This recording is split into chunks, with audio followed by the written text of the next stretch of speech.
pangalan si Eric, pero pwede niyo akong tawaging Alright. Ito nga pala ang aking buhay. Paggising lang sa umaga, maligo na, pagdumiskarte para sa pamilya. Siyempre, ihahatid tayo ni Mama. May konting kiss pa. Pampaswerte. Swerte si Mama. Alright. Habang madilim pa, dumiskarte ka na para sa pamilya mo. Ito nga ako, aalis ng madilim, uuwi ng madilim. Pero alright lang yan. Tatay ka eh, kaya kailangan mong dumiskarte para sa pamilya. Paano? Kiss muna. Mwah! Lumakas na naman si Manoy. Alis ng madilim. Real talk para sa mga tatay o sa mga tao na dumidiskarte para sa pamilya niya.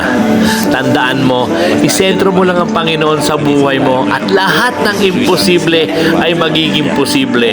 Basta kapit ka lang sa Kanya at hindi niya tayo pabayaan. At syempre, boom! Alright!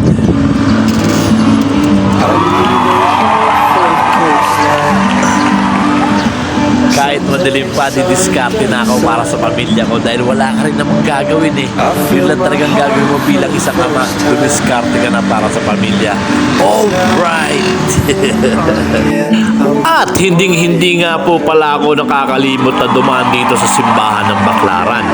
Kahit saan naman lugar o kahit sa bahay ka lang, mararamdaman mo ang presensya ng Panginoon. Pero ako, mas magaan ang pakiramdam ko pag dito ako nagdadasal tuwing umaga sa simbahan ng Baclaran. Para bang ang lapit ko sa Panginoon talaga pag nandito ako sa simbahan ng Baclaran nagdadasal. Kaya ikaw, kung may simbahan ka mamadadaanan, magpasalamat ka sa Panginoon at kinising ka ngayong araw na to. Basta tandaan mo, life is good because God is good.